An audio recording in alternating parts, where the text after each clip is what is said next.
आधी रात हो चुकी थी, लेकिन मुझे नींद ही नहीं आ रही थी।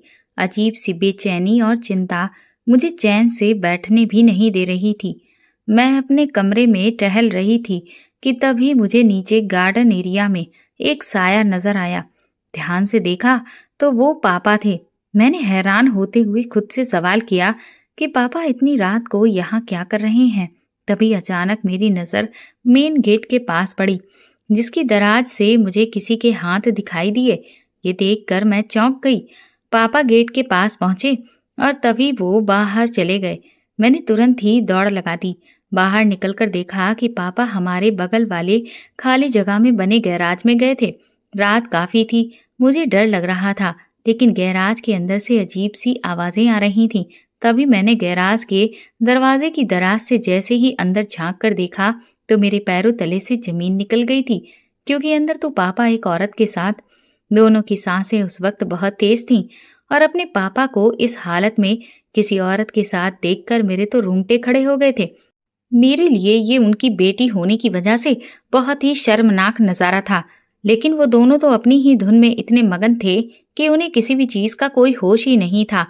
मैं अपनी क्लासेस खत्म करके जैसे ही हॉस्टल एरिया में दाखिल हुई कि तभी वार्डन मैडम ने मुझे बोला कि माला, तुम्हारे पापा का कॉल आया था, उन्हें तुमसे कुछ जरूरी बात करनी है। उनकी बात सुनकर मैं थोड़ा हैरान हो गई कि आखिर अचानक ऐसी क्या बात हो गई। अभी सुबह ही तो घर पर मेरी बात हुई थी। मुझे थोड़ी सी फिक्र होने लगी, इसलिए मैंने तुरंत ही घर पर फोन लगा दिया। दूसरी तरफ पापा ने जैसे ही फोन उठाया तो वो बहुत ही परेशानी भरी आवाज में मुझसे बोले, माला बेटा, जितनी जल्दी हो सके तुम घर वापस लौट आओ। मैंने कहा, लेकिन पापा बात क्या है? वो बोले, इस वक्त मैं कोई भी बात तुम्हें फोन पर नहीं बता सकता हूँ, इसीलिए तुम जल्द से जल्द घर आ जाओ, फिर सामने बैठकर हम सारी बातें करते हैं। मैंने फोन रख दिया था, लेकिन मुझे बहुत फिक्र हो रही थी। ना जाने ऐसी क्या बात थी जो पापा मुझे फोन पर नहीं बता रहे थे। कुछ देर मैं अपनी सोच में डूबी रही। फिर मैंने सोचा कि मैं मम्मी से बात करती हूँ। मैंने तुरंत ही मम्मी के मोबाइल पर कॉल लगाया। पहले रिंग गई, लेकिन किसी ने भी कॉल नहीं उठाया। मैंने एक बार फिर से ट्राई किया और जब दोबारा फोन उठाया तो इस बार भी फोन पापा ने उठाया। मैंने पापा से कहा कि मुझे मम्मी से बात करनी है, तो वो कहने लगे कि बेटा, मम्मी इस वक्त किसी काम से बाहर गई हैं और वो अपना फोन भी यहीं छोड़ गई हैं, और मैंने तुमसे कहा ना कि तुम घर आ जाओ, तब मैं तुम्हें सारी बात बता दूंगा। अगर तुम ये सोच रही हो कि तुम्हारी मम्मी तुम्हें जो भी बात है वो बता देंगी, तो ऐसा नहीं है। उनका भी यही कहना है कि माला को घर बुला लो। मैंने पापा से कहा, ठीक है, मैं कल सुबह ही यहाँ से निकलूंगी। रूम पर पहुंचकर मैंने अपने सारे जरूरी सामान की पैकिंग शुरू कर दी थी और छुट्टी के लिए एप्लीकेशन भी लिखने बैठ गई। तब मुझे ये ख्याल आया कि आखिर मैं कितने दिन की छुट्टियों के लिए इस एप्लीकेशन को लिखूं। मुझे समझ ही नहीं आ रहा था। फिर मैंने खुद से सोचा कि अब जब मैं घर जा ही रही हूं तो कम से कम 2 हफ्ते तक तो रुक कर आऊंगी। इसलिए मैंने अपने मन से ही 2 हफ्ते की छुट्टी के लिए लिख दिया और एप्लीकेशन को सबमिट कर दिया।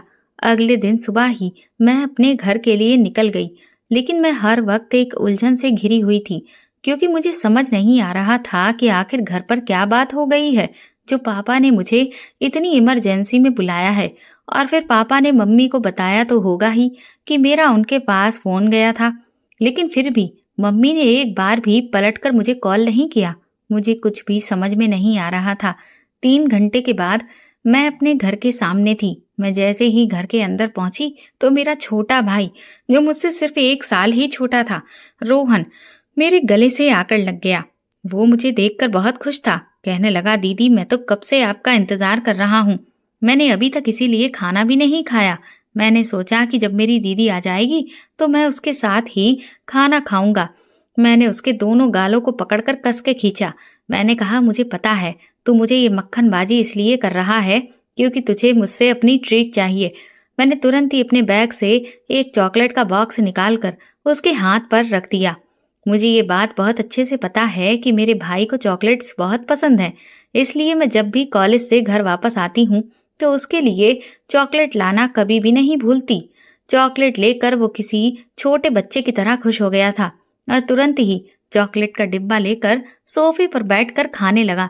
तब तक पापा भी अपने कमरे से बाहर आ गए थे वो भी मुझे देखकर मुस्कुराने लगे। मैंने पापा से कहा, ये रोहन भी ना, ये कभी बड़ा नहीं होगा। इस बात पर मैं और पापा दोनों ही मुस्कुराए, लेकिन मुझे पापा थोड़ा टेंशन में नजर आ रहे थे। मैंने तुरंत ही पापा से पूछा कि मम्मी कहाँ हैं, तो उनके चेहरे पर अचानक से सन्नाटा पसर गया। उन्होंने एक तिरछी नजर रोहन के ऊपर डाली। मुझे कुछ अजीब सा लग रहा था। उन्होंने मुझसे कहा, तुम मेरे कमरे में चलो। मैंने सोचा ऐसी क्या बात है कि पापा रोहन के सामने मुझे कुछ भी नहीं बता रहे। जब हम कमरे में पहुंचे तो अचानक से पापा रोने लगे। ये देखकर मैं बुरी तरह से घबरा गई। मैंने कहा, पापा आखिर बात क्या है? कम से कम अब तो मुझे बताइए। देखिए, मुझे बहुत ज्यादा घबराहट हो रही है और आप जो ये बिहेवियर कर रहे हैं उससे तो मेरी फिक्र बढ़ती ही जा रही है। इस पर पापा बोले, माला बेटा, चिंता की बात तो है, इसीलिए आज पहली बार ऐसा हुआ है कि तुम्हारे पापा की आंखों में आंसू हैं। मैंने कहा, पापा मुझे अब तो बताइए कि बात क्या है? उन्होंने कहा, तुम्हारी माँ को पैरालाइज का अटैक पड़ा है और इस वक्त वो अस्पताल में है। मैंने ये बात अभी तक किसी को भी नहीं बताई, रोहन तक को भी नहीं। उसको मैंने सिर्फ यही कहा है कि तुम्हारी माँ बिजनेस मीटिंग के सिलसिले में शहर से बाहर गई हुई है, इसीलिए वो इतने आराम से रह रहा है। मैंने तुम्हें भी ये बात फोन पर इसलिए नहीं बताई कि कहीं तुम बहुत ज्यादा पैनिक ना हो जाओ। पापा की ये बात सुनते ही मैं तो खड़े से धड़ाम से गिर गई। मेरी आंखों से आंसू लगातार बंद ही नहीं हो रहे थे। मैंने उनसे पूछा कि अचानक से मम्मी के साथ ये सब कैसे? तो वो कहने लगे, तुम्हारी माँ की तबीयत काफी दिनों से खराब थी, लेकिन उन्होंने कभी भी अपनी तबीयत के बारे में तुम दोनों बच्चों को मुझे बताने ही नहीं दिया और ना ही कभी खुद कुछ कहा। उनका इलाज पिछले 4 महीने से चल रहा था। मुझे तो यही लग रहा था कि इतने अच्छे डॉक्टर से उसका इलाज चल रहा है तो वो ठीक हो जाएगी, लेकिन उसकी हालत में कुछ खास सुधार नहीं हो रहा था। उसका बीपी अक्सर बिगड़ा ही रहता था। मैं उससे कई बार कहता कि तुम इतनी टेंशन मत लिया करो, लेकिन वो मेरी सुनती ही नहीं थी। मैंने पापा से कहा कि लेकिन मम्मी को भला किस बात की टेंशन? सब कुछ तो अच्छा चल रहा है, मैं अच्छे से पढ़ रही हूँ, रोहन भी अपनी पढ़ाई पर अच्छे से ध्यान देता है और हमारे घर में रुपए पैसे की भी कोई कमी नहीं है। पूरे बिजनेस की बागडोर तो मम्मी ने खुद ही अपने हाथों में संभाल रखी है। पूरे शहर में जितने भी बड़े बिजनेसमैन हैं उनमें मम्मी का नाम गिना जाता है। तो फिर आखिर ऐसी क्या बात हो गई कि मम्मी को इतनी टेंशन हो गई? पापा कहने लगे, दरअसल बेटा, तुम्हारी माँ ने अपनी किसी भी परेशानी के बारे में कभी किसी को बताया ही नहीं, यहाँ तक कि मुझे भी नहीं बताया। तुम्हें तो पता है कि मुझे बिजनेस वगैरह बहुत ज्यादा समझ नहीं आता, इसीलिए मैंने कभी भी इस फैमिली बिजनेस में कोई रुचि नहीं ली। मुझे तो बस समाज सेवा ही पसंद है और मैं अपने एनजीओस को चलाने में ही व्यस्त रहता हूँ। इसीलिए मुझे इस बात की भनक तक नहीं लग पाई कि हमारे बिजनेस में किस तरह की मुसीबतें आ गई थी।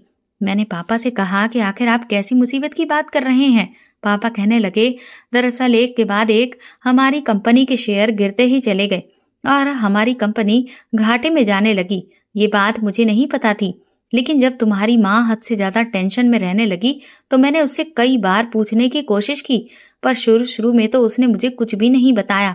लेकिन फिर एक दिन जब अचानक मेरी मुलाकात हमारी कंपनी के मैनेजर से हुई तो मैंने उससे जब हाल चाल पूछे तो बातों ही बातों में वो बताने लगा कि इस वक्त मैडम कितनी बड़ी मुसीबत से घिरी हुई हैं। उसकी बात सुनकर मैं दंग रह गया था। मैंने तुरंत ही तुम्हारी माँ रेणुका से जब इस बारे में पूछा तब जाकर उसने मुझे बताया कि हमारी जितनी भी बड़ी बड़ी प्रॉपर्टीज थी वो सारी लॉस को चुकाने के चक्कर में बेचनी पड़ी, लेकिन फिर भी जो बैंक का कर्ज है वो अभी भी हम पर काफी ज्यादा है। उसके अलावा कंपनी भी घाटे में चल रही थी। रेणुका बहुत ज्यादा कोशिश कर रही थी कि कैसे भी करके उसे कोई बड़ी डील साइन करने को मिल जाए, लेकिन हमारे जो राइवल्स हैं वो रेणुका की किसी भी डील को क्रैक करने से पहले ही उस डील को खुद साइन कर लिया करते थे, जिस वजह से रेणुका को इस कर्ज से उभरने का मौका ही नहीं मिल पा रहा था। अब तो सिर्फ हमारे पास ये घर ही बचा है, बाकी सारी चीजें गिरवी पड़ी हुई हैं। ये सब सुनकर मेरा तो दिमाग ही घूमने लगा था। मैंने पापा से कहा, तो फिर मम्मी अब कहाँ पर हैं? उन्होंने कहा कि इस वक्त रेणुका हॉस्पिटल में एडमिट है। ये कहते हुए पापा फूट फूट कर रोने लगे। कहने लगे, आज मैं खुद को इतना मजबूर फील कर रहा हूँ जितना मैंने पूरी जिंदगी में कभी नहीं किया। अब मुझे जाकर ऐसा लगता है कि काश मैंने भी इस बिजनेस में इंटरेस्ट लिया होता तो आज मैं रेणुका के लिए कुछ कर पा रहा होता। मैं चाहता हूँ कि मैं अपनी पत्नी का इलाज महंगे से महंगा और अच्छे से अच्छा करवा सकूं, लेकिन हमारे पास इतने पैसे नहीं बचे हैं कि मैं उसे किसी अच्छे हॉस्पिटल में एडमिट कर सकूं। अगर हमारी हालत ठीक होती तो अब तक तो मैं उसे लेकर विदेश चला गया होता, लेकिन हमारे खराब हालातों ने मेरे हाथ पूरी तरह से बांध दिए हैं। मैंने पापा से कहा कि आप मुझे अभी के अभी माँ के पास लेकर चलिए। हम तुरंत ही अस्पताल के लिए निकल गए। रोहन को हमने बहाना बना दिया कि हम किसी जरूरी काम से बाहर जा रहे हैं। अस्पताल पहुंचकर जब मैंने माँ की हालत देखी तो एक बार फिर से मेरे आंसुओं का बांध टूट पड़ा था। मेरी वो माँ जिसके चेहरे की रौनक कभी भी कम नहीं हुई थी, वो आज अपनी उम्र से भी ज्यादा दुगनी बुढ़ी लग रही थी। सूख कर वो बिल्कुल कांटा हो चुकी थी। मैंने माँ से बात करने की कोशिश की तो वो सिर्फ अपनी आंखों से इशारे ही कर पा रही थी। उसके अलावा वो अपनी एक उंगली तक नहीं हिला पा रही थी। मुझे देखते ही उनकी आंखों से भी आंसू बहने लगे। मैंने उन्हें चुप कराया। फिर मैंने उनसे कहा कि आप बिल्कुल भी चिंता मत करिए माँ, अब आपकी बेटी वापस आ गई है और मैं सब कुछ ठीक कर दूंगी। इसीलिए अब आपको चिंता करने की कोई भी जरूरत नहीं है। सबसे पहले आपको अपनी पूरी हिम्मत जुटाकर खुद को ठीक करना होगा। ये तो आप जानती हैं ना कि आपका और पापा का साथ हमारे लिए कितना अनमोल है। मैं सब कुछ ठीक कर दूंगी, लेकिन बस आप कैसे भी करके ठीक हो जाइए। इस वक्त आपकी जो हालत है मैं जानती हूँ उसमें अच्छा इलाज, अच्छी दवाई के असर से आप जल्दी ठीक हो सकती हैं, लेकिन उससे भी ज्यादा जरूरी है आपकी हिम्मत। आप जितना ज्यादा खुद को मजबूत बनाएंगी और अपने आत्मविश्वास के दम पर खुद को चलाने फिराने की कोशिश करेंगी, उतनी जल्दी ही आप ठीक होंगी। इस वक्त मैं अंदर से पूरी तरह से टूट चुकी थी, लेकिन फिर भी मैं अपनी माँ को ये दिखाना चाहती थी कि मैं अभी भी बहुत मजबूत हूँ, क्योंकि अगर वो मुझे दुखी देखती तब तो वो और भी ज्यादा परेशान हो जाती और शायद उनकी हालत सुधरने की जगह और ज्यादा बिगड़ने लगती। माँ ने एक नजर पापा की तरफ देखा और उनकी पुतलियां उन पर ही जाकर टिक गईं। मैं समझ गई कि माँ को पापा की चिंता हो रही है। मैंने माँ से कहा कि आप बिल्कुल भी फिक्र मत करिए, मैं पापा का भी और रोहन का भी, दोनों का अच्छे से ख्याल रखूंगी। मैंने पापा से पूछा कि डॉक्टर का मम्मी के बारे में क्या कहना है, तो उन्होंने कहा कि डॉक्टर फिलहाल तो कोई खास उम्मीद नहीं जता रहे हैं और इसीलिए वो मुझे बार बार यही कह रहे हैं कि हम तुम्हारी माँ को घर वापस लेकर चलें और वहीं से ही उनका ट्रीटमेंट करवाएं, क्योंकि अब कोई चमत्कार ही है जो तुम्हारी माँ को ठीक कर दे। ये सुनते ही मेरी आंखों से फिर से आंसू बहने लगे थे।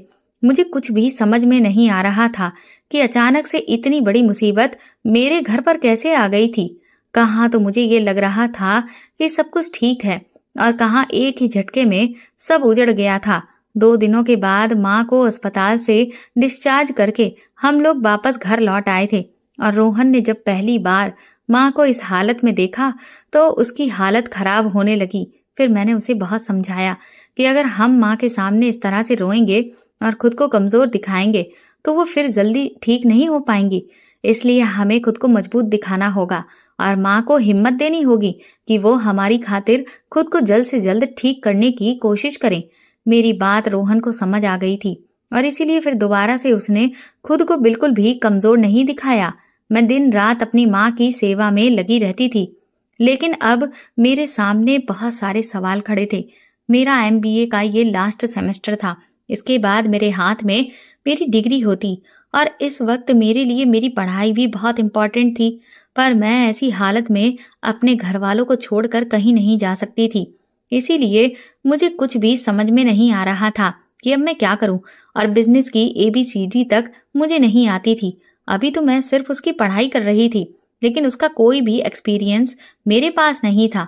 हालांकि मेरा प्लान यही था कि अपनी डिग्री कंप्लीट करने के बाद मैं अपनी माँ के बिजनेस को ज्वाइन कर लूंगी, लेकिन अब तो ऐसा लग रहा था कि जैसे सब कुछ बिखर चुका है और जिसे समेटना कैसे है ये मुझे आता ही नहीं था। लेकिन मैंने अपनी माँ से कहा था कि मैं सब कुछ ठीक कर दूंगी, पर मुझे समझ नहीं आ रहा था कि आखिर ये मुसीबत हमारे सर पर आई कैसे। ऐसा कैसे हो गया कि कोई भी डील एक के बाद एक मेरी माँ को मिल ही नहीं रही थी। शायद इसे ही किस्मत कहते हैं, जो इतने साल से जो हम पर मेहरबान थी, तो हर प्रोजेक्ट हमारे हाथ में ही आता था और लेकिन जब इसी किस्मत ने अपना मुंह हमसे मोड़ लिया तो हमारे हाथ पूरी तरह से खाली हो चुके थे। नेक्स्ट डे मैंने अपने कॉलेज में प्रिंसिपल सर को अपने घर पर आई हुई मुसीबत के बारे में सारी बातें बता दी। मेरे प्रिंसिपल सर काफी समझदार थे। वो अक्सर हम बच्चों से बात करते थे और हमें यही समझाते थे कि हमारे मन में अगर कोई भी डाउट या क्वेश्चन हुआ करे तो हम उनसे बेझिझक बात कर लिया करें। इसी वजह से मैंने उन्हें जब अपनी परेशानी के बारे में बताया तो उन्होंने मुझे यही मशवरा दिया कि इस वक्त मेरे परिवार को मेरी सबसे ज्यादा जरूरत है और अब अपने घर की जिम्मेदारी मुझे अपने पापा के साथ मिलकर संभालनी होगी। लेकिन उन्होंने मुझे ये भी कहा कि तुम्हारी पढ़ाई भी तुम्हारे लिए इम्पोर्टेंट है, इसीलिए मैं तुमसे बस इतना कहूंगा कि जब तुम्हारे एग्जाम्स स्टार्ट होंगे तो तुम अपने एग्जाम्स देने जरूर आ जाना। मुझे भी उनकी बात बिल्कुल ठीक लगी। उन्हें थैंक यू बोलकर मैंने फोन रख दिया। मैंने सोचा कि मैं पापा से कहती हूँ कि कल से वो मेरे साथ ऑफिस चलें, क्योंकि वो साथ होंगे तो चीजों को समझने में मुझे काफी आसानी होगी। यही सोचकर मैं पापा के पास गई। उस वक्त वो अपने किसी एनजीओ के काम में बिजी थे। मैंने पापा से जाकर कहा कि मैं कल से ऑफिस जाना चाहती हूँ। तो पापा मुझसे कहने लगे कि बेटा तुम अगर जाना चाहती हो तो जा सकती हो, लेकिन मुझे नहीं लगता कि अब चीजें हमारे हाथ में रह गई हैं। इसीलिए बेहतर यही होगा कि तुम अपनी डिग्री कंप्लीट करो और उसके बाद कोई अच्छी सी जॉब देख लो, ताकि कम से कम हमारा घर ही चल सके। ये तो तुम बहुत अच्छे से जानती हो कि मैं जो समाज सेवा का काम करता हूँ उसमें मेरी कमाई तो ना के बराबर ही है। समाज सेवा का मतलब ही यही होता है जिसमें निस्वार्थ भाव से लोगों की मदद की जाए। मैंने पापा से कहा कि वो बात आपकी ठीक है पापा, लेकिन मैं इस तरह से अपनी माँ के खड़े किए गए इतने बड़े बिजनेस को यूं चुटकियों में डूबते हुए नहीं देख सकती। तो पापा कहने लगे बेटा, लेकिन हकीकत ये ही है कि अब तुम्हारी माँ का बिजनेस पूरी तरह से तबाह हो चुका है और उसे नए सिरे से खड़ा करना अब किसी के भी बस की बात नहीं है, क्योंकि जो तुम करने की सोच रही हो उसके लिए न सिर्फ ढेर सारे पैसे की जरूरत है बल्कि एक्सपीरियंस भी चाहिए, और तुम्हारे पास तो कोई खास एक्सपीरियंस नहीं है। मैंने पापा से कहा कि आप ठीक कह रहे हैं, लेकिन लाइफ में जो भी इंसान किसी नई चीज की शुरुआत करता है तो वो बिना किसी एक्सपीरियंस के ही करता है। और जब हम चीजों में उतार चढ़ाव देखते हैं, कभी हारते हैं तो कभी जीतते हैं, तभी जाकर हमें एक्सपीरियंस मिलता है।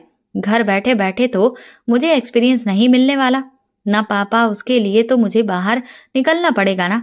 और जो माँ के कंधों पर जिम्मेदारी थी उसे खुद के कंधों पर लेनी ही होगी।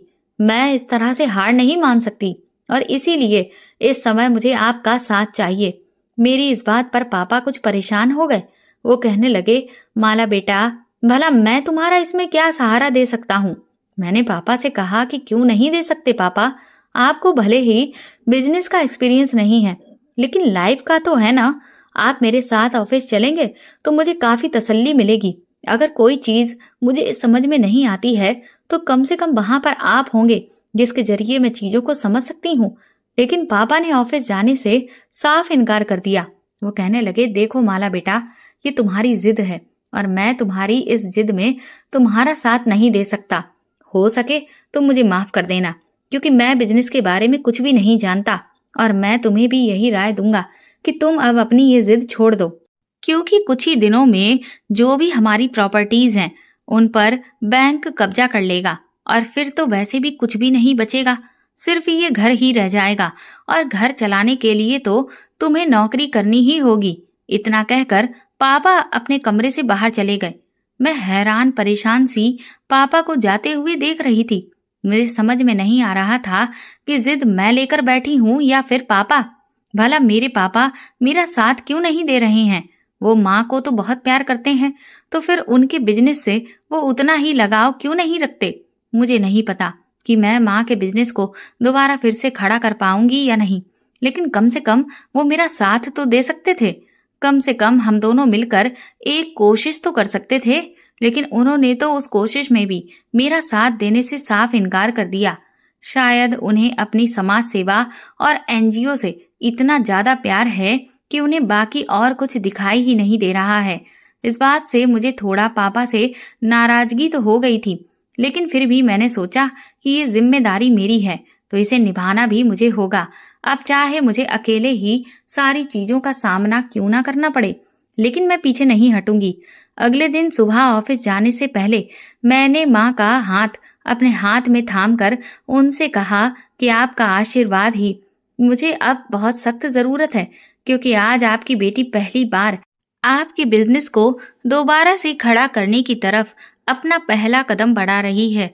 मुझे नहीं पता कि मैं अपने इस इरादे में सफल रहूंगी या असफल, लेकिन हाँ, मुझे इतना यकीन है कि मैं आपकी बेटी हूँ और ना तो कभी आपने हार मानी थी और ना ही मैं मानूंगी। तभी माँ ने फिर से अपनी पुतलियों को अजीब तरह से घुमाना शुरू कर दिया। वो कुछ इशारा कर रही थी, लेकिन वो इशारा क्या था मुझे समझ ही नहीं आ रहा था। मैं काफी देर तक ये समझने की कोशिश करती रही कि माँ मुझे क्या कहना चाहती है, पर मैं समझ नहीं पा रही थी। फिर मुझे लगा कि शायद माँ मुझे आशीर्वाद दे रही हूँ, इसीलिए मैं और वक्त जाया किए बिना ही ऑफिस के लिए तुरंत निकल गई। ऑफिस पहुंचते ही सब लोग मुझे घूर घूर कर देख रहे थे। सच कहूं तो मैं उस वक्त बहुत ज्यादा डरी हुई थी, लेकिन फिर भी सबको ऐसे दिखा रही थी कि जैसे मैं इस वक्त बहुत कॉन्फिडेंस में हूँ। मैंने केबिन में पहुंचते ही मैनेजर को अंदर आने का इशारा किया। जैसे ही मैनेजर अंदर आया, मैंने उससे सारी फाइल्स को मेरी टेबल पर लाने के लिए कहा। उसके बाद एक मैंने सभी फाइल्स को चेक करना शुरू किया, लेकिन सच कहूं तो मुझे कुछ भी समझ में ही नहीं आ रहा था। उस दिन जब मैं शाम को लौटी तो मेरा मन कर रहा था कि मैं अपना सर ही नोच लूं और इतना रोना आ रहा था कि क्या बताऊं। लेकिन फिर भी अगली सुबह मैं फिर से खुद को मोटिवेट करके दोबारा ऑफिस पहुंची और फिर यही सिलसिला लगभग एक हफ्ते तक चलता रहा। लेकिन मुझे अभी तक यही समझ में नहीं आ रहा था कि मैं कहाँ से शुरू करूं, और ना इस बात का पता चल रहा था कि ये मुसीबत हमारे गले कैसे पड़ गई। इधर बैंक की तरफ से बार बार नोटिस आ रहा था, जिसमें हमें ये याद दिलाया जा रहा था कि आने वाले 3 महीने के अंदर अंदर हमारी किन किन प्रॉपर्टीज को बैंक अपने कब्जे में ले लेगी। वो देख देख कर तो मेरा खून सफेद होता जा रहा था। एक शाम जब मैं अपने कमरे में बैठी हुई ऑफिस की कुछ फाइल्स को ही चेक कर रही थी, तो मुझे अब तक की अपनी इस नाकामी पर गुस्सा आने लगा और मैं फूट फूट कर रोने लगी। तभी अचानक पापा कमरे में आ गए। वो मुझे चुप कराते हुए कहने लगे, मैंने तो तुमसे पहले ही कहा था माला बेटा कि बिजनेस वगैरह करना हर किसी के बस की बात नहीं है, और फिर तुम तो नए बिजनेस को शुरू करने की जगह एक डूबे हुए बिजनेस को दोबारा से खड़ा करने की कोशिश कर रही थी, जो कि और भी ज्यादा मुश्किल है। मैं तुम्हें उस वक्त इसीलिए समझा रहा था क्योंकि मुझे अच्छे से पता है कि इसमें सिवाय हार के और कुछ भी नहीं है। इसीलिए मैं अभी भी तुमसे यही कहूंगा कि अपनी ये जिद छोड़ दो और अपनी डिग्री के कंप्लीट होते ही किसी अच्छी जगह पर नौकरी के लिए अप्लाई करना शुरू कर दो। तुम्हारी डिग्री तो काफ़ी अच्छी कॉलेज से पूरी हो रही है, तो तुम्हें नौकरी भी बहुत अच्छी सैलरी पर अच्छी कंपनी में मिल जाएगी। अब तक हम लोगों ने बहुत आलीशान जिंदगी बिताई है, लेकिन अब शायद हम भी एक मिडिल क्लास फैमिली की तरह ही जिएंगे। ये भी हमारी किस्मत ही है, और जो किस्मत में लिखा है उसे कोई नहीं मिटा सकता। मैंने पापा की तरफ आंसू भरी हुई निगाह से देखा और उनके गले लग गई। मैंने पापा से कहा कि हमारे साथ ही ये क्यों हुआ पापा, हमने तो कभी किसी का बुरा नहीं किया था। पापा कहने लगे कि मैं जानता हूँ बेटा कि हमने कभी किसी का बुरा नहीं किया, लेकिन कभी कभी भगवान हमारी परीक्षा लेता है, और शायद ये हमारी परीक्षा की ही घड़ी है और इसमें हमें सब्र करना है। लेकिन तुम चिंता मत करो, सब कुछ एक दिन ठीक हो जाएगा। इसके बाद पापा कमरे से बाहर चले गए। मैंने भी सोचा कि पापा बिल्कुल ठीक कह रहे हैं, क्योंकि इस तरह से अगर मैं सब कुछ समेटने की कोशिश करूंगी तो मेरे अंदर जो आत्मविश्वास बचा है वो भी खत्म हो जाएगा। क्योंकि अब ये तो मुझे समझ आ गया था कि मैं कुछ भी कर लूं, शायद ही है जो सब ठीक कर पाऊं। इससे बेहतर तो यही है कि जो पापा मुझसे कह रहे हैं। लेकिन मुझे इस बात का बहुत अफसोस था कि मैं अपनी माँ से किया हुआ वादा पूरा नहीं कर पाई, और वो बिजनेस जिसे वो इतना प्यार करती हैं उसे मैं बचा नहीं पाई। उस रात मैं बहुत रोई थी और मुझे बहुत अफसोस भी हुआ था, लेकिन अब मेरे सामने और कोई रास्ता भी नहीं बचा था। अगले दिन सुबह उठकर मैं तैयार हुई और आखिरी बार ऑफिस जाने के लिए मैं ऑफिस से लाई हुई फाइल्स को लेकर निकल पड़ी। मैंने मैनेजर को साफ तरह से बोल दिया कि अब मैं ऑफिस नहीं आऊंगी, और जो भी लीगल नोटिसेज आते हैं उन्हें आप घर पर ही भेज देना। बाकी जो भी चीजें होंगी या जिन कागजों पर साइन करने होंगे उन्हें मैं वहीं पर साइन कर दिया करूंगी। दरअसल माँ के बाद प्रॉपर्टी से लेकर बिजनेस से रिलेटेड जो भी ऑफिशियल्स काम होते थे उन पर मेरे ही सिग्नेचर चलते थे, क्योंकि माँ ने अपनी नॉमिनी में सिर्फ मेरा ही नाम डाल रखा था, क्योंकि उन्हें ये बात बहुत अच्छे से पता थी कि पापा को तो इस सब में कोई इंटरेस्ट ही नहीं है और रोहन तो अभी कॉलेज में ही पढ़ रहा है और फिर उसका भी इंटरेस्ट बिजनेस वगैरह में मुझे कुछ खास नहीं दिखता। मैं क्योंकि बिजनेस की पढ़ाई कर रही थी, इसीलिए माँ ने ही मुझे अपनी हर चीज में बारिश बनाया हुआ था। अपना सारा काम पैक करने के बाद मैंने माँ के कैबिन में एक नज़र दौड़ाई। ऐसा लगता था कि जैसे मैं इस ऑफिस को अपनी आंखों में भर लेना चाहती हूँ। और फिर मैंने एक गहरी सांस ली और जैसे ही कैबिन से बाहर मैंने कदम रखा, तभी अचानक से मेरे ऑफिस का एक एम्प्लॉय मेरे पास दौड़ता हुआ आया। वो कहने लगा कि मैडम, एक क्लाइंट आपसे मिलने चाहते हैं, आप एक बार उनसे बात कर लीजिए। हो सकता है ये डील फाइनल हो जाए और हमारी कंपनी बच जाए। सच कहूं तो उस एम्प्लॉय की आंखों में उस वक्त जो खुशी की चमक थी, उसे देखकर मैं इनकार नहीं कर सकी और मेरे अंदर भी एक बार फिर से एक नई उम्मीद जाग गई थी। मैंने मुस्कुराकर उसकी तरफ देखा और उसे थैंक यू बोला तो वो कहने लगा, मैडम, ये कंपनी जितनी आपकी है उतनी हमारी भी है। हम भी यहाँ काफी सालों से काम कर रहे हैं और अपनी ही आंखों के सामने कंपनी को डूबता हुआ हम बिल्कुल भी नहीं देख सकते। इसीलिए हमसे जो भी बन पड़ेगा हम वो सब कुछ करेंगे। उस एम्प्लॉय के इस आत्मविश्वास से भरी बात ने मेरे अंदर एक जान फूंक दी थी। मैंने तुरंत ही उस क्लाइंट के साथ मीटिंग करने के लिए बोल दिया। कुछ ही देर में हमारी मीटिंग हो गई थी। मुझे नहीं पता ये ऊपर वाले का आशीर्वाद था या फिर क्या था, लेकिन एक चमत्कार हुआ। वो क्लाइंट मुझसे बहुत खुश हुआ और उसने लगभग मुझे जाते हुए यही कहा कि 99% ये डील अब वो मेरे साथ ही करेगा, लेकिन उसे अपने बॉस से बस इस डील को लेकर थोड़ा डिस्कशन करना है। सिर्फ उनकी ही हाँ एक बार हो जाए और उसके बाद मैं ये डील पक्की ही समझूं। ये सुनकर मेरी खुशी का ठिकाना नहीं रहा था। मैं उस दिन जब घर लौटी तो खुशी से उछल रही थी। मैं दौड़ती हुई सीधा माँ के कमरे में पहुंची और मैंने माँ को सब कुछ बता दिया। माँ की आंखों में फिर से खुशी के आंसू आ गए थे। मैंने माँ से कहा कि मैं जानती हूँ कि ये डील बहुत बड़ी नहीं है, लेकिन फिर भी ये छोटा सा काम ही मुझे बहुत ऊंचाई तक लेकर जाएगा। कम से कम आज एक शुरुआत तो हुई है। तभी पापा कमरे में आ गए तो मैंने पापा को तुरंत ही सारी बात बता दी, जिसे सुनकर पापा का चेहरा न जाने क्यों लेकिन उतर गया। मैंने पापा से कहा कि आपको खुशी नहीं हुई, तो वो कहने लगे, बेटा, दरअसल ऐसा नहीं है कि मैं खुश नहीं हूँ, पर इस डील से हमें कोई खास फायदा नहीं होने वाला, क्योंकि इससे इतना बड़ा अमाउंट नहीं मिलेगा कि सारा कर्जा चुकाया जा सके। मैंने पापा से कहा कि मैं जानती हूँ पापा, लेकिन फिर भी कम से कम हमें कुछ तो फायदा होगा और जब हम एक डील क्रैक करेंगे तो आगे भी और भी इसी तरह की डील्स मिलने के चांस हमारे लिए और भी ज्यादा बढ़ जाएंगे। मैंने तुरंत ही मम्मी की तरफ देखा और उनसे कहा कि मैं सही कह रही हूँ ना माँ। उस वक्त मम्मी के चेहरे पर भी एक अजीब सी सख्ती थी और आंखें अजीब तरह से लाल लाल हो रही थीं। मुझे समझ नहीं आ रहा था कि इस वक्त मम्मी के दिमाग में क्या चल रहा है। शायद वो खुद की लाचारी देखकर खुद पर गुस्सा कर रही थीं। वो उठना चाहती थीं, वो अपने बिजनेस की बागडोर संभालना चाहती थीं, लेकिन वो इस कदर मजबूर थीं और इसीलिए उनकी हालत ऐसी हो रही थी।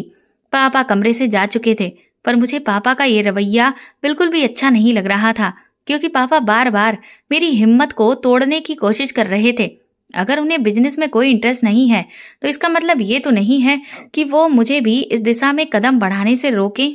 खैर, जो भी हो, मैंने उस दिन सोचा कि अब मैं बिजनेस से रिलेटेड बहुत ज़्यादा बात पापा से करूंगी ही नहीं, क्योंकि उनसे बात करने से मेरा कॉन्फिडेंस बढ़ने की जगह कम हो जाता था। अगले दिन मेरे पास उसी क्लाइंट का कॉल आया और उन्होंने कहा कि आपको एक बार और मीटिंग के लिए हमारे बॉस से मिलना होगा। मैंने तुरंत ही हाँ बोल दिया और मैं अपने मैनेजर और उस एम्प्लॉय जिसने मुझे इस डील के बारे में बताया था उसके साथ मैं उन लोगों की बताई हुई जगह पर पहुंच गई। लेकिन हैरानी मुझे तब हुई जब मैं वहां पर पहुंची तो उनके बॉस ने किसी और कंपनी के साथ इस डील को साइन कर लिया था। जिसके साथ उन्होंने इस डील को साइन किया था, उस औरत को जब मैंने पहली बार देखा तो मुझे बहुत गुस्सा आ रहा था, क्योंकि उसके बारे में जब मैंने अपने मैनेजर से पूछा तो उसने बताया कि ये काफी सक्सेसफुल बिजनेस वुमन है। मुझे यही लगा कि इन्हें तो और भी बहुत सारी डील्स करने को मिल जाती, और जब ये इतनी ही ज्यादा सक्सेसफुल हैं तो फिर भला इन्हें इस छोटी सी डील में इतना क्या इंटरेस्ट था कि इन्होंने उसे भी मेरे हाथ से छीन लिया। मैंने जब उस क्लाइंट से इस बारे में बात की कि आपके बॉस ने तो सरासर मुझे धोखा दिया है, तो वो कहने लगे कि मैं भी मजबूर हूँ। मुझे तो आपके सारे आइडियाज और प्लानिंग बहुत अच्छी लगी थी, लेकिन मैं कोई मालिक तो नहीं हूँ, इसीलिए अगर हो सके तो मुझे माफ कर दीजिएगा। मैं निराश होती हुई उनके कैबिन से बाहर आ गई थी। मेरा मैनेजर मेरे पास आया और कहने लगा कि मैडम, अब मैं भी चलता हूँ, क्योंकि अब तो मुझे नहीं लगता कि हमारा यहाँ पर कोई काम है। मैंने उसे जाने के लिए बोल दिया और मैं कुछ देर वहीं हॉल में सोफे पर धड़ाम से बैठ गई। मैं इस वक्त बहुत थक चुकी थी। ये थकान सिर्फ शारीरिक नहीं बल्कि मानसिक भी थी। एक रही सही उम्मीद भी अब पूरी तरह से खत्म हो गई थी। मेरी आंखों में आंसू आ रहे थे, लेकिन फिर भी मैंने उन्हें जैसे तैसे रोक कर रखा था। मैंने जैसे ही गहरी सांस लेकर उठने की कोशिश की, तभी मेरे ऑफिस का वो एम्प्लॉय मेरे पास आकर खड़ा हो गया। वो कहने लगा, मैडम, मैं आपसे कुछ कहना चाहता हूँ। मैंने हैरानी से उसकी तरफ देखा तो वो कहने लगा कि मैं आपको ये बात बहुत पहले से बताना चाहता था, लेकिन मैं भी एक अदना सा कर्मचारी हूँ, और फिर मैनेजर हर वक्त हमारे इर्द गिर्द रहता है और हमारे साथ काम करने वाले कई लोग भी मैनेजर से मिले हुए हैं। इसीलिए मैंने आज तक आपको ये बात नहीं बताई, लेकिन आज मुझे ये मौका मिला है। मैंने उससे कहा कि क्या बात है, तो वो कहने लगा कि मैडम, दरअसल हमारी कंपनी को जो भी अब तक लॉस हुआ है उसका जिम्मेदार और कोई नहीं बल्कि ये औरत है। इस औरत का नाम शिवानी आहूजा है, और ये तो जैसे हमारी कंपनी के पीछे हाथ धोकर ही पड़ी हुई है, और ये अभी से नहीं है, ना जाने कितने ही सालों से ये एक के बाद एक ये औरत हमारे हाथ से हमारे सारे क्लाइंट, सारी डील्स को खींचती चली जा रही है। लेकिन ऐसा नहीं है कि पहले ये इस तरह से सारी डील्स को अपने नाम पर करवा लेती थी। कुछ डील्स इसे मिल जाती थी तो कुछ हमारी कंपनी को, लेकिन पिछले 5 साल से जब से ये नया मैनेजर हमारी कंपनी में आया है, तब से एक के बाद एक कोई भी डील हमें मिली ही नहीं, क्योंकि जो भी डील्स करने के लिए हमारे यहाँ पर क्लाइंट आते हैं, उनके साथ मैडम की क्या बात हुई है और किस तरह की प्लानिंग को तय किया गया है, वो सारी इंफॉर्मेशन ये आदमी उठाकर उस शिवानी आहूजा को दे देता था। ये बात पहले तो किसी को भी पता नहीं चली, लेकिन जब एक के बाद एक हमारे साथ ऐसा होने लगा तो बड़ी मैडम को कुछ शक हुआ कि जरूर कोई ऐसा है जो घर का भेदी है। और फिर बड़ी मैडम ने जब खुद से सारी चीजों की तहकीकात की तो एक दिन उन्हें इसकी असलियत के बारे में पता चल गया था। लेकिन इससे पहले कि वो इसके खिलाफ कोई भी कदम उठा पाती, अचानक उन्हें अटैक पड़ गया। मैंने उस एम्प्लॉय से कहा कि लेकिन भला ये आदमी ऐसा क्यों कर रहा था, और शिवानी आहूजा को खास तौर पर माँ से ही ऐसी क्या दुश्मनी थी कि वो हाथ धोकर इतने सालों से सिर्फ हमारे ही पीछे पड़ी हुई है। उस एम्प्लॉय ने कहा कि वो सब तो मुझे नहीं पता है मैडम, लेकिन बस जो भी बात मुझे पता थी वो मैंने आपको बता दी। हो ना हो आज की ये डील भी इसी आदमी की वजह से हमारे हाथ से गई है।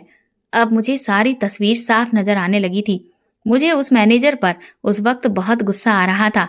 पहले तो मैंने सोचा कि मैं अभी ऑफिस जाकर उसे काम से निकाल देती हूँ, लेकिन फिर मैंने अपने दिमाग को ठंडा किया और सोचा कि हमारी कंपनी तो वैसे ही बंद होने वाली है, तो अगर मैं उसे काम से निकाल भी दूंगी तो उसे तो कोई सबक मिलने वाला ही नहीं।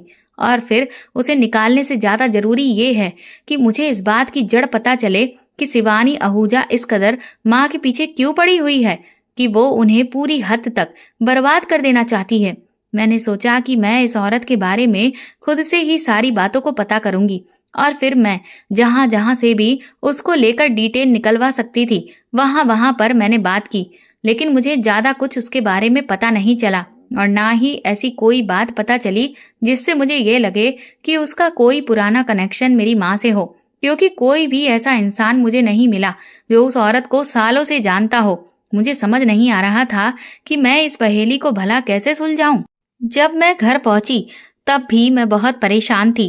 फिर मेरे दिमाग में ये बात आई कि पापा की एज भी काफी हो गई है, और हो सकता है कि माँ ने शिवानी आहूजा के बारे में कोई बात पापा को बताई हो और उन्हें उसके बारे में पता हो।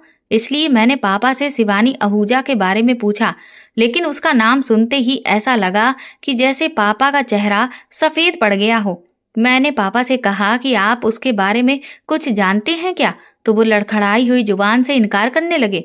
मैंने उनसे कहा कि पापा, आप जिस कदर घबराए हुए हैं उससे मुझे तो ऐसा नहीं लगता कि आप उसके बारे में कुछ भी नहीं जानते। आपको जरूर कुछ ना कुछ पता है। तो वो कहने लगे कि सच कह रहा हूँ माला बेटा, मैं उस औरत के बारे में कुछ नहीं जानता।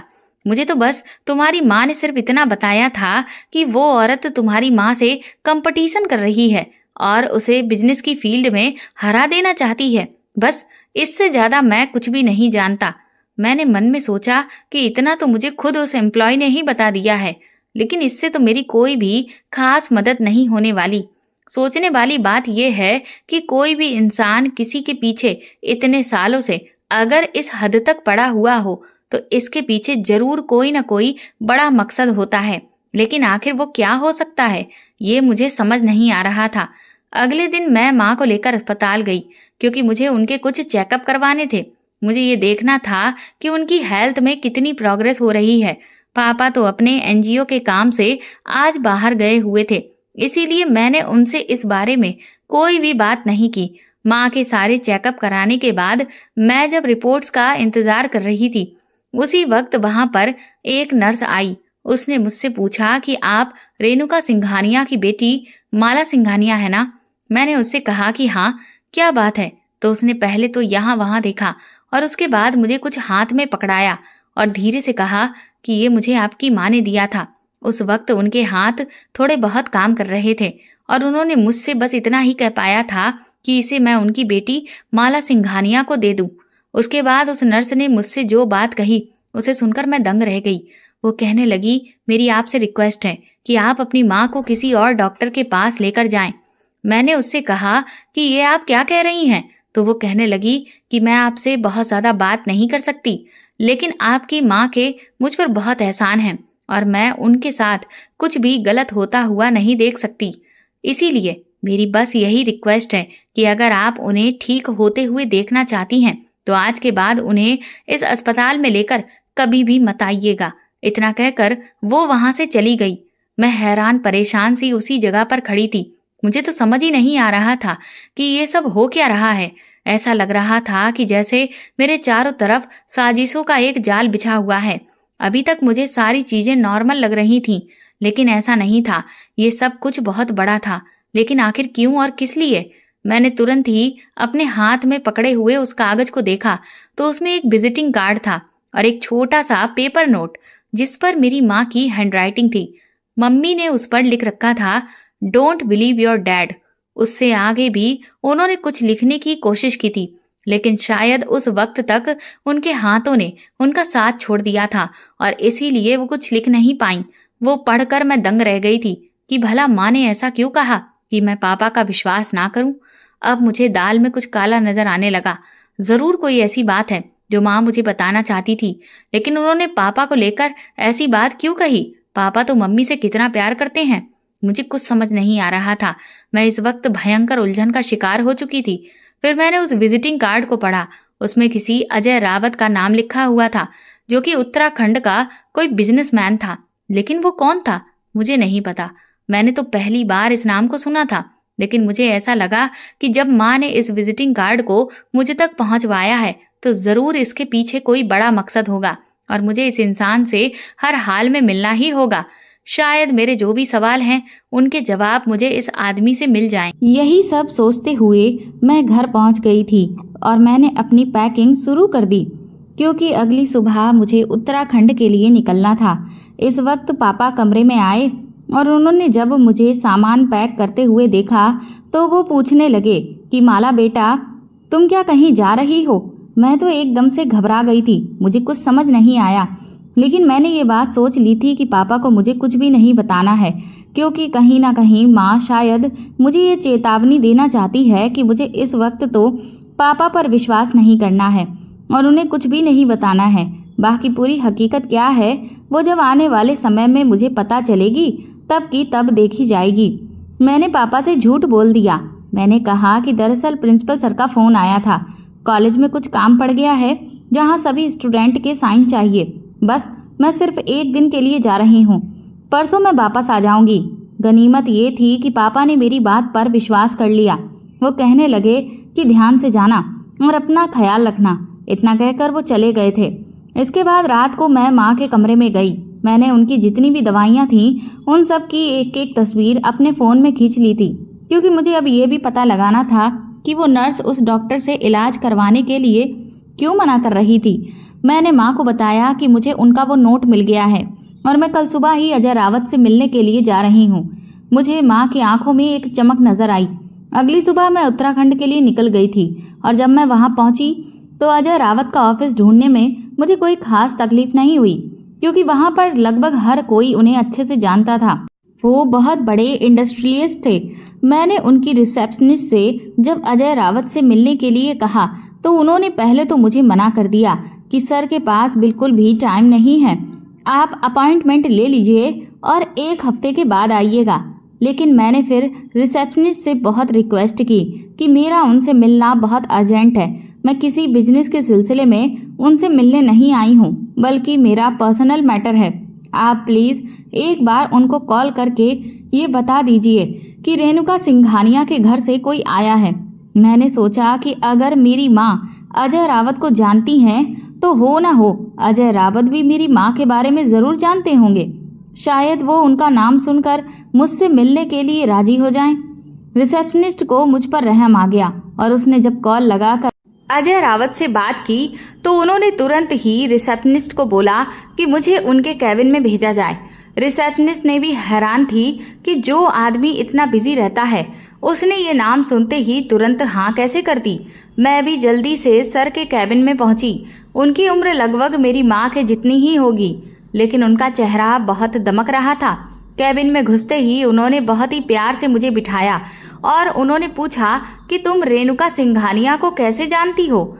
मैंने फिर उन्हें बताया कि मैं उनकी बेटी हूँ। ये सुनते ही पता नहीं क्यों लेकिन उनकी आंखें नम हो गई थीं। उन्होंने मेरे सर पर हाथ फेरा और मुझसे पूछने लगे कि तुम कैसी हो माला बेटा। मुझे हैरत थी कि उन्हें मेरे नाम के बारे में कैसे पता। मैंने उनसे कहा कि आप मुझे कैसे जानते हैं, तो वो मुस्कुराने लगे और बोले कि तुम मुझसे पूछ रही हो कि मैं तुम्हें कैसे जानता हूँ। खैर ये सब छोड़ो, तुम मुझे ये बताओ कि अचानक ऐसी क्या बात हो गई कि तुम मेरे पास आई हो और तुम्हें मेरे बारे में रेणुका ने क्या सब कुछ बता दिया है। उनकी ये बात सुनकर मेरे आंसू निकल आए। उन्होंने तुरंत ही मुझे गले से लगाया और शांत कराकर पानी पिलाया। सच कहूँ तो उनका प्यार देखकर मुझे ऐसा लगा कि शायद उनका मेरी माँ से कोई गहरा रिश्ता है और इसीलिए वो मुझसे इतना अपनापन जता रहे थे। मैंने उनसे कहा कि दुख तो इसी बात का है कि मेरी माँ अब इस हालत में नहीं है कि वो मुझे कुछ भी कह सके। इस बात पर वो हैरान हो गए। फिर मैंने उन्हें शुरू से लेकर अब तक सब कुछ बता दिया कि किस तरह से माँ की तबीयत खराब हुई और कैसे चीज़ें उनके बिजनेस को लेकर निकल रही हैं। यहाँ तक कि मैंने शिवानी आहूजा नाम की औरत के बारे में भी सब कुछ उन्हें बता दिया।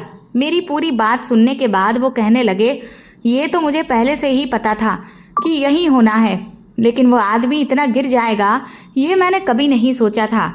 मुझे तो लगता था कि रेणुका के साथ वो ऐसा कुछ भी नहीं करेगा, लेकिन शायद मैं गलत था। वो वाकई में एक गिरा हुआ इंसान था और वो कभी भी नहीं बदलेगा। मैंने कहा कि आप भला किसकी बात कर रहे हैं, तो उन्होंने मेरे सामने जो नाम लिया उसे सुनकर मैं दंग रह गई थी। उन्होंने कहा कि मैं निरंजन दास की बात कर रहा हूँ। निरंजन मेरे पिता का नाम था। मैंने कहा कि आप उनके बारे में ऐसा कैसे कह सकते हैं, मेरे पापा मेरी माँ के साथ कभी कुछ गलत नहीं कर सकते। इस पर वो कहने लगे कि ये तुम्हारी गलत फहमी है बेटा। जिसे तुम अपना बाप समझ रही हो वो सिर्फ तुम्हारा पिता ही नहीं बल्कि वो एक बहुत बड़ा लालची इंसान है जो अपने लालच में अंधा होकर किसी भी हद तक जा सकता है। मैंने कहा कि पहले तो आप मुझे ये बताइए कि आप मेरी माँ को कैसे जानते हैं। तो वो कहने लगे कि मैं तुम्हारी माँ के साथ कॉलेज में पढ़ता था और मेरी उससे बहुत अच्छी दोस्ती हो गई थी। दोस्ती क्या, आज मैं तुम्हें पूरी सच्चाई बताऊंगा। उसके बाद उन्होंने मुझे सब कुछ बताया। उन्होंने कहा कि वो उस टाइम पर एक बहुत ही दिलफेक इंसान थे और अक्सर लड़कों के बीच में इस तरह की शर्तें लगाई जाती थी कि कौन किस लड़की को अपने प्यार में पागल कर सकता है, और इसी शर्त के जीतने के चक्कर में उन्होंने मेरी माँ के साथ नज़दीकियाँ बढ़ाईं और उनके सामने एक बहुत ही संस्कारी और सुशील इंसान बनने का नाटक किया, जिसे देखकर मेरी माँ रेणुका उनसे प्यार करने लगी। उन्हें उन पर बहुत भरोसा हो गया था। उस वक्त उनके बीच नज़दीकियाँ इस कदर बढ़ी कि सारी हदें पार हो गईं। लेकिन जब मेरी माँ ने उनको शादी के लिए प्रपोज किया, तब उन्हें इस बात का एहसास हुआ कि वो तो सिर्फ दिल लगी कर रहे थे, लेकिन अब तो मामला काफ़ी सीरियस होने लगा है। तो उन्होंने माँ से पीछा छुड़ाने का फैसला कर लिया था, क्योंकि मेरी माँ बहुत जिद्दी इंसान थी और वो अपनी इस बात से पीछे हटने को तैयार ही नहीं थी। फिर जब कुछ समय के बाद उन्हें ये बात पता चली कि अजय सर मेरी माँ के साथ सिर्फ टाइम पास कर रहे थे, तो मेरी माँ को उनसे नफरत हो गई और वो उन्हें छोड़कर खुद ही चली गई। इधर उन्होंने भी अपने पिता के बिजनेस को संभाल लिया था, लेकिन जब मेरी माँ से उनकी दूरियां बन गईं, तो उसके बाद उन्हें धीरे धीरे इस बात का एहसास हुआ कि वो तो सच में मेरी माँ से बहुत प्यार करने लगे थे और अब वो उनके बिना नहीं रह सकते थे। जब तक उन्हें अपनी फीलिंग्स के बारे में पता चला, तब तक कुछ महीने बीत गए थे, लेकिन उन्होंने फैसला कर लिया था कि वो कुछ भी करके मेरी माँ को मना लेंगे और उन्हें शादी करने के लिए राजी कर लेंगे। वो उनके पैरों में गिर जाएंगे, उनसे माफ़ी मांगेंगे। यही सब सोचकर वो माँ के पास पहुँचे, लेकिन तब तक बहुत देर हो चुकी थी, क्योंकि माँ की शादी हो गई थी। उस वक्त वो माँ के प्यार में इस कदर पागल हो चुके थे कि वो उनसे कहने लगे कि तुमने ये शादी सिर्फ मुझसे बदला लेने के लिए की है। मैं जानता हूँ कि तुम मुझसे अभी भी प्यार करती हो। लेकिन माँ ने उनकी शक्ल देखने से भी इनकार कर दिया था। वो उस दिन तो वहाँ से चले गए, लेकिन फिर भी उन्होंने हिम्मत नहीं हारी, क्योंकि वो ये बात जानते थे कि मेरी माँ उनसे बहुत प्यार करती है और ये शादी सिर्फ दिखावे की है। माँ के नज़दीक जाने की खातिर उन्होंने बहुत सारे रास्ते अपनाए और इस दौरान उन्हें इस बात का पता चला कि जिस आदमी से, जिसका नाम निरंजन दास था, माँ की शादी हुई है, वो तो असल में किसी और औरत के साथ रिश्ता रख रहा था। वो माँ को धोखा दे रहा था। और जब अजय रावत ने मेरी माँ को ये सच्चाई बताने की कोशिश की, तो माँ ने उनकी बात पर विश्वास नहीं किया, क्योंकि उन्होंने कहा कि तुम कितने बड़े धोखेबाज हो, ये तो मैं पहले ही देख चुकी हूँ और मुझे पता है कि अपने फायदे के लिए ही तुम इस हद तक गिर चुके हो कि अब मेरे पति पर इतना घटिया इल्जाम लगा रहे हो। अजय सर ने बताया कि उन्होंने माँ को पापा की सच्चाई दिखाने की पूरी कोशिश की, लेकिन उस वक्त माँ को उन पर 1% भी विश्वास नहीं हुआ। लेकिन वो माँ से इतना कहकर आए थे कि तुम कभी भी इस आदमी पर विश्वास मत करना। लेकिन माँ ने पलटकर उन्हें यही जवाब दिया कि विश्वास की बात तुम ना ही करो तो अच्छा है, क्योंकि जिस वक्त तुमने मुझे छोड़ दिया था और मैं टूट कर बिखर गई थी, तब वो निरंजन ही था जिसने मुझे संभाला था, क्योंकि उस वक्त खुद अजय सर माँ की नज़रों में गुनाहगार थे। इसीलिए वो उन्हें इस बात का कोई जवाब नहीं दे सके। लेकिन अजय सर को इतना अंदाजा हो गया था कि निरंजन दास ने मेरी माँ से जो शादी की है, उसके पीछे जरूर कोई बड़ा मकसद है, लेकिन वो क्या था ये उस वक्त उन्हें पता नहीं था। लेकिन अब जब आज मैंने उन्हें पूरी सच्चाई बताई, तो उनके सामने पूरी तस्वीर साफ हो गई थी। उन्होंने मुझसे कहा कि तुम जानती हो, उस वक्त मुझे जिस औरत के बारे में पता चला था कि उसका रिश्ता तुम्हारे पिता के साथ है, वो औरत कौन थी? वो औरत और कोई नहीं बल्कि शिवानी आहूजा ही थी। इसका मतलब साफ है कि तुम्हारे पिता ने पहले तो तुम्हारी माँ के साथ शादी की और फिर तुम्हारी माँ के बिजनेस को नुकसान पहुंचाकर शिवानी आहूजा को एक नया एम्पायर खड़ा करने में मदद की। वरना तुम खुद सोचो, जो औरत इतने सालों पहले सिर्फ पार्लर में काम करके अपनी जीविका चला रही थी, वो आज इतनी बड़ी बिजनेस वूमन कैसे बन गई? उसके पास इतना सारा पैसा कैसे आया? और ऐसा कैसे हो सकता है कि एक के बाद एक जो डील्स तुम्हारी कंपनी के साथ होनी चाहिए थी, वो सारी उसे मिल रही थी? ये सब कोई कोइंसिडेंस तो नहीं है। मुझे अजय सर की बात पर यकीन होने लगा था, लेकिन पूरी हकीकत जानने के बाद मुझे उन पर गुस्सा भी आया था। मैंने उनसे कहा कि पर मैं आप पर यकीन कैसे करूं? आपने तो मेरी माँ को धोखा दिया था। वो कहने लगे कि मुझे अपनी उस गलती पर आज भी पछतावा है। इतने सालों पहले तुम्हारी माँ ने मुझ पर विश्वास नहीं किया था और उसकी सजा मैं आज तक भुगत रहा हूँ। वो दिन था और आज का दिन है। मैं अब भी तुम्हारी माँ का इंतजार ही कर रहा हूँ। उनकी ये बात सुनकर मैं दंग रह गई। मैंने उनसे कहा कि तो आपने शादी नहीं की? उन्होंने इनकार में अपना सिर हिला दिया। वो कहने लगे कि शादी तो उससे की जाती है जिससे प्यार होता है, और जब मेरा प्यार मेरे पास था ही नहीं तो मैं शादी कैसे कर सकता था। मैं चाहता था कि तुम्हारी माँ मुझे माफ़ कर दे, लेकिन शायद मैं उसकी माफ़ी के काबिल नहीं। लेकिन जिस तरह से उसने तुम्हें मेरा विजिटिंग कार्ड दिया, उससे अब मुझे यकीन होने लगा है कि शायद तुम्हारी माँ ने मुझे माफ़ कर दिया है। इसीलिए तो उसने अपनी बेटी को मेरे पास भेजा और मुझ पर एक बार फिर से भरोसा किया, और इस बार मैं उसका भरोसा नहीं तोड़ूंगा। मैं उसे और उसके बच्चों को हर हाल में बचा लूंगा और उसके बिजनेस को भी कुछ भी नहीं होने दूंगा। सच कहूँ तो अजय सर का साथ पाकर मेरा विश्वास दोगुना हो गया था। उन्होंने तुरंत ही अपने कुछ स्टाफ के लोगों को अपने साथ लिया और मुझे लेकर वो मेरे शहर की तरफ निकल पड़े थे। उन्होंने मुझसे कहा कि मैं घर में किसी को भी इस बारे में भनक भी ना लगने दूं कि मैं अजय सर से मिली हूं। मैंने ठीक ऐसा ही किया जैसा अजय सर मुझे कहते रहे। मैं चुपचाप सब कुछ वैसा ही करती रही। मैंने ऑफिस जाना फिर से शुरू कर दिया था, जबकि इधर पापा मुझे बार बार समझा रहे थे कि मैं गलती कर रही हूँ। लेकिन मुझे पता था कि पापा के इरादे नेक नहीं हैं। लेकिन सवाल अभी भी यही था कि वो अपनी मोहब्बत में इतने अंधे हो चुके थे कि उन्हें अपने बच्चों तक का ख्याल नहीं था। उन्हें ना तो मेरी परवाह थी, ना ही रोहन की। इधर अजय सर ने अपने कुछ जासूस मेरे ऑफिस और शिवानी आहूजा के ऑफिस में लगवा दिए थे, जिससे कि पता चल गया कि मेरे ऑफिस की जितनी भी इंफॉर्मेशन थी वो सारी मेरा मैनेजर शिवानी आहूजा तक पहले ही पहुंचा देता था, और फिर वो हमसे बेहतर ऑफर रखकर उस डील को खुद क्रैक कर लेती थी। ये बात जब मुझे पता चली तब मैं बहुत ज़्यादा हैरान नहीं हुई थी, क्योंकि मैनेजर की सच्चाई तो मुझ पर पहले ही खुल चुकी थी। लेकिन होश तो मेरे तब उड़े जब मुझे ये पता चला कि इस मैनेजर को मेरे पापा ने ही काम पर रखवाया था, और तो और ऑफिस के जितने भी कॉन्फिडेंशियल पेपर्स थे वो सारे के सारे पापा ने खुद शिवानी आहूजा के हाथ में जाकर दिए थे। सारे सबूतों को देखकर मुझे अभी भी यकीन नहीं हो रहा था कि मेरे पापा इस हद तक गिर सकते हैं। उन्होंने मेरी माँ को पूरी तरह से बर्बाद कर दिया था, पर अपनी उस प्रेमिका को आसमान की बुलंदियों तक पहुंचा दिया था। लेकिन ना जाने क्यों मुझे अभी तक इन सब बातों पर यकीन ही नहीं हो पा रहा था। मुझे बार बार ऐसा लग रहा था कि शायद अभी कुछ ऐसा होगा जिससे ये साबित हो जाएगा कि ये सब झूठ है।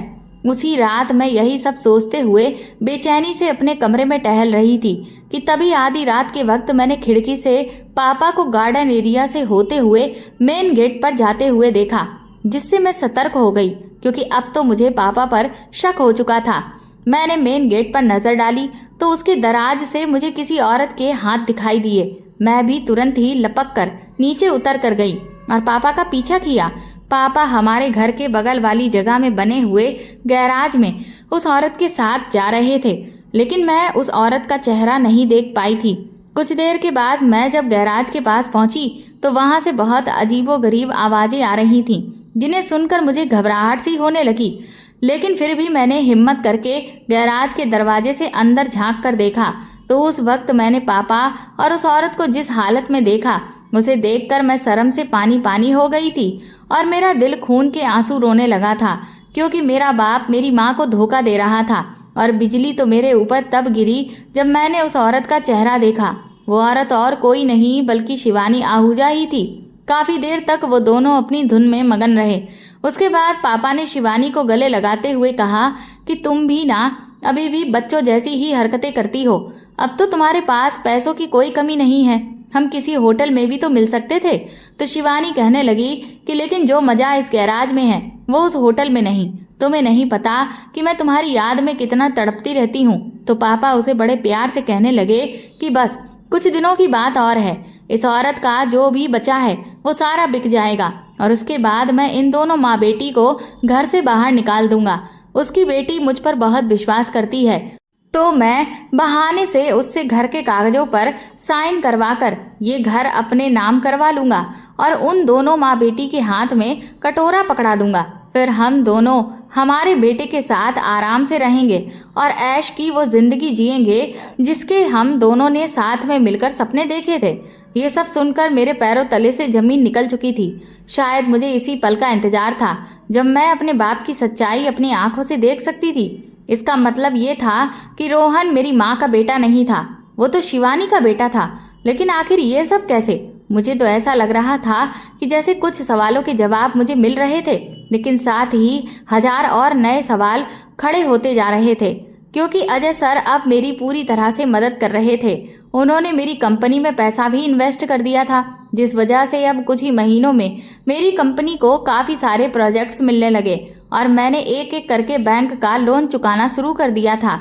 साथ ही मैं जो भी डील्स कर रही थी उनके बारे में मैं किसी को भी भनक तक नहीं लगने देती थी, और उस मैनेजर को मैंने जानबूझकर ऑफिस से नहीं निकाला था, क्योंकि मैं उसके सामने अपना वो प्लान रखती थी जो मैं कभी भी इस्तेमाल ही नहीं करने वाली थी, और वह हमेशा गलत इन्फॉर्मेशन शिवानी तक पहुंचा देता था, जिससे वो हर बार अब फेल हो रही थी।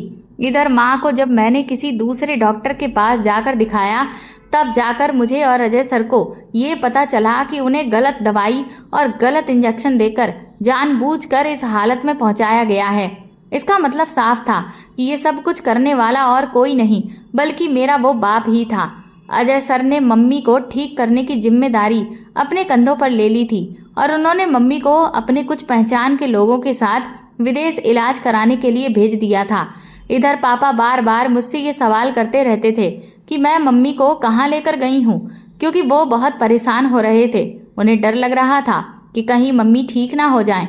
लेकिन मैंने उनसे बहाना बना दिया कि एक सरकारी अस्पताल है जहाँ पर कम पैसों में मम्मी का इलाज मैं करवा रही हूँ।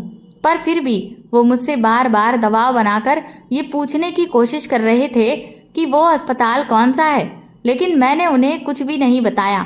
मैंने उनसे कहा कि आप अपने एनजीओ पर ध्यान दीजिए, और मैंने उनसे बात करना बहुत कम कर दिया था। 7 महीने तब गुजरे जब माँ के बिजनेस को मैंने एक बार फिर से उस मुकाम पर ला दिया था जहाँ पर वो पहले था, और बैंक का सारा लोन भी मैंने चुका दिया था। ये सब देखकर पापा बुरी तरह से बौखला रहे थे, लेकिन क्योंकि वो अपनी हकीकत भी खुलकर सामने नहीं ला सकते थे, इसीलिए अच्छा बनने का नाटक भी करते रहते थे। इस वक्त वो और शिवानी आहूजा बहुत परेशान थे कि ये सब आखिर कैसे हो रहा है। उनके प्लान एक के बाद एक फेल कैसे होते जा रहे हैं। इस सब को लेकर उनके आपस में झगड़े भी होने लगे थे। मैं छुप छुप कर पापा जो भी बातें शिवानी से करते थे वो सब सुनती रहती थी और दिल ही दिल में खुश होती थी। फिर एक दिन अजय सर का मेरे पास फ़ोन आया। वो मुझसे कहने लगे कि 3 बजे तैयार होकर मेरे साथ एयरपोर्ट चलना। मैंने उनसे कहा कि लेकिन हम एयरपोर्ट क्यों जा रहे हैं? तो वो कहने लगे कि हमें कहीं जाना है। मैंने उनसे कई बार पूछा कि हम कहाँ जा रहे हैं, पर उन्होंने मुझे कुछ भी नहीं बताया। फिर मैं सही टाइम पर तैयार होकर उनके साथ चली गई। रास्ते भर भी मैं उनसे पूछती रही, पर वो बार बार मुझसे यही कहते थे कि तुम्हारे लिए एक बहुत बड़ा सरप्राइज है। और सच में जब मैं एयरपोर्ट पर पहुंची तो मेरी खुशी का ठिकाना नहीं था, क्योंकि मेरे सामने मेरी माँ, जो कि कुछ महीनों पहले जिंदा लाश बन चुकी थी, वो बिल्कुल सही सलामत खड़ी हुई थी।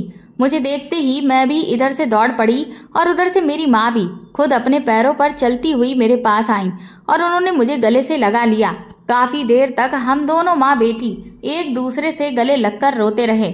उसके बाद अजय सर हमें एक होटल में लेकर गए। मैंने माँ को सब कुछ बता दिया कि किस तरह से अजय सर ने हमारी मदद की, और ये सब कुछ जो आपके साथ हो रहा था वो पापा ने किया था। लेकिन अब सब ठीक है, अब आपकी कंपनी फिर से वही मुकाम हासिल कर चुकी है और मैंने सारा लोन भी चुका दिया है। माँ ने कहा कि मुझे ये सब कुछ पहले से ही पता है बेटा, मुझे तेरे बाप की सच्चाई पता चल गई थी, लेकिन बस अफसोस सिर्फ इस बात का है कि बहुत देर से पता चली, क्योंकि मैंने कभी उस आदमी पर शक ही नहीं किया था। मैंने माँ से पूछा, लेकिन माँ मुझे अभी तक ये समझ में नहीं आ रहा है कि मैं तो पापा की बेटी हूँ ना, फिर वो मेरे साथ भी ऐसा क्यों कर रहे थे? तब माँ ने जो सच्चाई मेरे सामने रखी उसे सुनकर ना सिर्फ मेरे बल्कि अजय सर के भी होश उड़ गए। उन्होंने कहा कि दरअसल तुम उस आदमी की बेटी नहीं हो। मैंने कहा तो फिर मैं किसकी बेटी हूँ? तो माँ ने धीरे से अजय सर की तरफ इशारा कर दिया। ये सुनते ही हम दोनों हक्के बक्के रह गए थे। अजय सर कहने लगे कि ये तुम क्या कह रही हो रेणुका? तब माँ ने कहा कि तुम तो मुझे धोखा देकर चले गए थे और तब मुझे पता चला कि मैं पेट से हूँ, लेकिन तुमने तो मेरा साथ देने से साफ इनकार कर दिया था। मुझे कुछ भी समझ में नहीं आ रहा था इधर मेरे पापा को जब इस बारे में पता चला कि मैं शादी से पहले ही पेट से हो गई हूँ तो वो बहुत परेशान हो गए, क्योंकि अगर ये बात सबके सामने आ जाती तो हमारी तो नाक कटके ही रह जाती। अपने पापा को इस कदर परेशान देखकर मेरे दिल में जो तुम्हारे लिए नफरत थी वो और भी ज़्यादा बढ़ गई थी। और उस वक्त पापा के जो सबसे अच्छे दोस्त थे उन्होंने इस सब में उनका साथ दिया। उन्होंने कहा कि तुम फिक्र मत करो, मैं अपने बेटे निरंजन की शादी तुम्हारी बेटी से कर दूंगा और तुम्हारी बेटी के पेट में पलने वाले बच्चे को भी बाप का नाम मिल जाएगा और समाज में तुम्हारी इज्जत भी बनी रहेगी। उस वक्त मुझे भी यही लगा कि वो दोनों बाप बेटे हमें सहारा दे रहे हैं और इसीलिए हम उनके बहुत एहसानमंद हो गए थे। लेकिन ये हकीकत बहुत बाद में मुझे पता चली कि निरंजन तो पहले से ही एक मामूली से ब्यूटी पार्लर में काम करने वाली लड़की से प्यार करता था, लेकिन उस लड़की की ख्वाहिशें बहुत ऊंची थी। वो जल्द से जल्द अमीर बनना चाहती थी और इधर निरंजन के बाप ने उसे साफ इनकार कर दिया था कि वो एक ऐसी मामूली सी लड़की को अपने घर की बहू हरगिज नहीं बनाएगा। तब शिवानी ने ही निरंजन को ये आइडिया दिया कि वो मुझसे शादी कर ले और फिर धीरे धीरे मेरे बिजनेस से जुड़ी हुई सारी डिटेल्स वो शिवानी तक पहुंचाता रहे, क्योंकि शिवानी को भी बिजनेस में रुचि थी। इधर शिवानी ने अपना खुद का नया बिजनेस स्टार्ट कर दिया था और इस तरह से वो मुझे साल दर साल धीरे धीरे दीमक की तरह खोखला करता गया। मैंने माँ से कहा, तो क्या आपको ये बात पता नहीं थी कि रोहन पापा का और शिवानी का बेटा है? तो माँ ने कहा कि नहीं। उस वक्त जब निरंजन रोहन को घर लेकर आया था तो उसने मुझे ये कहा कि ये बच्चा उसे सड़क किनारे पर पड़ा हुआ मिला है और वो इस बच्चे को अपनाना चाहता है। उसने मुझे समझाया कि इस तरह से हमारा भी परिवार पूरा हो जाएगा। हमारी एक बेटी तो पहले से ही है और एक बेटा भी हो जाएगा। मैंने भी निरंजन की बात को मान लिया था, क्योंकि मैंने निरंजन से शादी भले ही की थी, लेकिन मैं कभी भी उसे वो प्यार नहीं दे पाई थी जो मैंने अजय से किया था। हमारे बीच में कभी वो रिश्ता रहा ही नहीं। निरंजन ने भी मुझ पर उस रिश्ते के लिए कभी दबाव नहीं बनाया। इसके लिए मुझे यही लगा कि वो इतना समझदार है कि उसने मेरी भावनाओं को समझा है। लेकिन बहुत बाद में मुझे ये बात पता चली कि उसने मुझ पर दबाव सिर्फ इसलिए नहीं बनाया था क्योंकि वो तो पहले से ही किसी और औरत से प्यार करता था। उसका मकसद तो सिर्फ मेरी दौलत पाना था, क्योंकि वो अपने बेटे को मेरी दौलत का वारिस बनाना चाहता था। इसीलिए बहाने से वो अपने बेटे को अपने पास लेकर आ गया था। पर मुझे जैसे ही निरंजन की सारी सच्चाई के बारे में पता चला तो मैंने पूरी जायदाद, जिसमें रोहन और तुम्हारा दोनों का नाम लिखवा रखा था, उसमें से रोहन का नाम हटवा के हर जगह सिर्फ तुम्हारा नाम ही डलवा दिया। और मैंने जैसे ही निरंजन को पुलिस में पकड़वाने का इरादा बनाया, तब तक उसने अपनी नई चाल चल दी और मुझे एक ऐसा इंजेक्शन दिया जिससे मेरा वो हाल हो गया था। जिस वक्त मेरी तबीयत खराब हुई थी, मैं अच्छे से जानती थी कि ये सब निरंजन का ही किया धरा है और वो ये सब सिर्फ इसलिए कर रहा है ताकि वो मुझे और तुम्हें पूरी तरह से बर्बाद कर दे। मुझे इस वक्त सिर्फ तुम्हारी चिंता थी और फिर मैंने अपने शरीर की पूरी ताकत छूटने से पहले वो नोट और वो विजिटिंग कार्ड उस नर्स को पकड़ा दिया था, क्योंकि वो मेरे भरोसे की औरत थी और मुझे ये बात बहुत अच्छे से पता थी कि इस मुसीबत की घड़ी में मेरा कोई साथ नहीं दे सकता सिवाय अजय के, क्योंकि अजय को तो पहले से ही निरंजन की सारी सच्चाई पता थी जो उसने सालों पहले मुझे बताने की कोशिश की थी। लेकिन उस वक्त मैंने उस पर विश्वास नहीं किया था। अजय सर ने मुझे अपने गले से लगा लिया और मुझे एक बाप बनकर खूब प्यार किया। वो कहने लगे, रेणुका, तुम नहीं जानती कि तुमने मुझे कितनी बड़ी खुशी दी है। सच कहूँ तो मैं भी अब बहुत खुश थी। मुझे ऐसा लग रहा था कि जैसे मुझे मेरे मम्मी और पापा दोनों ही एक साथ मिल गए हों। तभी फिर माँ ने कहा कि अब मुझे चलना होगा, तो अजय सर कहने लगे कि अभी तो तुम्हारी तबीयत ठीक हुई है, इसलिए तुम्हें आराम करना चाहिए। पर माँ ने कहा कि ये वक्त आराम का नहीं है, बल्कि अब वो समय आ चुका है जब मैं उस आदमी को उसके किए की सजा दिलाऊं। इसके बाद माँ ने पापा और शिवानी आहूजा पर केस कर दिया।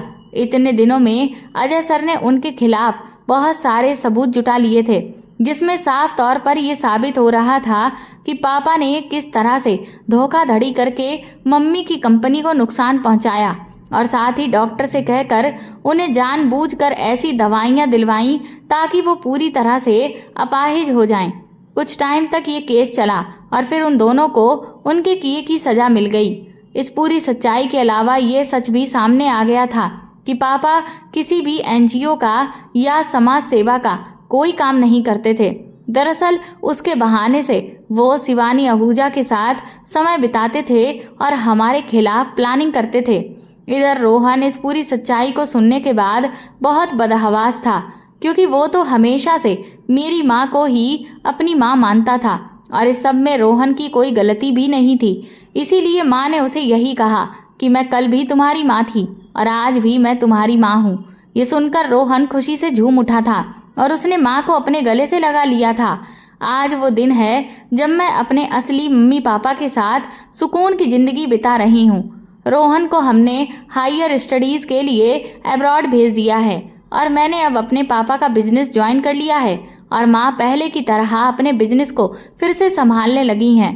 दोस्तों, इस दुनिया में बहुत से लोग इस हद तक लालची होते हैं जो दौलत को पाने के चक्कर में किसी भी हद तक जा सकते हैं। वो किसी भी रिश्ते की मर्यादा को लांघ सकते हैं। इसीलिए हमें कभी भी आंख मूंद कर किसी पर भी विश्वास नहीं करना चाहिए। तो दोस्तों, आपको ये कहानी कैसी लगी हमें कमेंट करके ज़रूर बताएं और प्लीज़ इस कहानी को ज़्यादा से ज़्यादा शेयर और लाइक करके मेरे चैनल को सपोर्ट करें।